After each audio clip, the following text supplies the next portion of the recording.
আবহাওয়াটা দেখছো একদম প্রেমের ওয়েদার, কিন্তু আমরা প্রেম করতে বেরোইনি ভাই। আমি আর নাজির বেরিয়ে পড়েছি একখানা গোপন মিশন। কোথায় যাচ্ছি বলবো না, একটু সাসপেন্স না রাখলে ব্লগের ভাবটা আসে না, তাই না? চলো দেখতে থাকো। রাইড করতে করতে আমাদের প্রথম স্টপ হলো কৌতলা। এই যে দেখতে পাচ্ছ কৌতলা হাই স্কুল, আর ঠিক এই সময়টাতে বোধ হয় স্কুল ছুটি হয়েছিল, তাই রাস্তার দুপাশে একদম স্কুল ড্রেস পরা এক ঝাঁক ছোট ছোট মেয়েদের দেখা মিলল। বেশ একটা জমজমাট পরিবেশ তৈরি হয়েছিল কৌতলার মোড়ে। তবে কৌতলার এই সুন্দর পরিবেশ পার হতেই আমরা মুখোমুখি হলাম আসল চ্যালেঞ্জের। এই যে রায়দিঘি রোড দেখছো, এর অবস্থা এতটাই মারাত্মক যে স্কুটিতে বসে মনে হচ্ছিল যেন কোনো ফ্রি মিউজিয়াম সার্কাসে ঘুর। গর্তের ধাক্কায় পিঠের হাড়গোড় সব যেন এক জায়গায় জমা হয়ে যায়। এমনিতে রাস্তার এই ছেঁচড়া অবস্থা, তার উপর লালপুর পঞ্চায়েতে আকাশ ভেঙে ঝুমঝুম করে বৃষ্টি নামলো। উপায় না দেখে রাস্তার পাশের একটা দোকানে গাড়ি দাঁড় করলাম। তারপর তাড়াহুড়ো করে একদম অ্যাকশন পর্বের মতো রেনকোটটা গলিয়ে নিলাম। বাইকারদের জীবনে এই হট হাট বৃষ্টির ঝামেলা না থাকলে কি আর যাত্রা জমে বলুন। কিন্তু লালপুর পার হতেই দেখি রাস্তা বলে আর কিছু নেই। রাস্তার মাঝখানে ছোট ছোট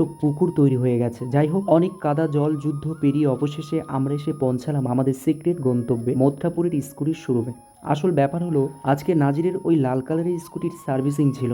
নাজির ভেতরে গিয়ে ক্যাশ কাউন্টারের সার্ভিসিং এর বিল মিটিয়ে দিল, আর বাইরে এসে আমরা ওর লাল স্কুটিটা নেড়ে ছেড়ে দেখে নিলাম। না, গাড়ি এখন পুরোপুরি রেডি হয়ে গেছে, একদম রেডি গাড়ি। খেতে এসেছি, এখন খাওয়ার সময় ওর রেনকোট খুলতে হবে।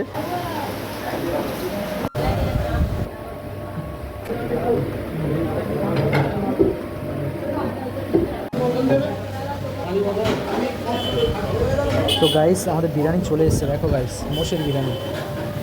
কত বিরিয়ানি নেব, নাজির খা দেখি, খেয়ে বল কেমন হয়েছে।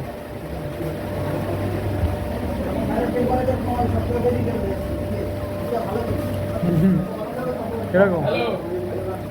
একদম একদম।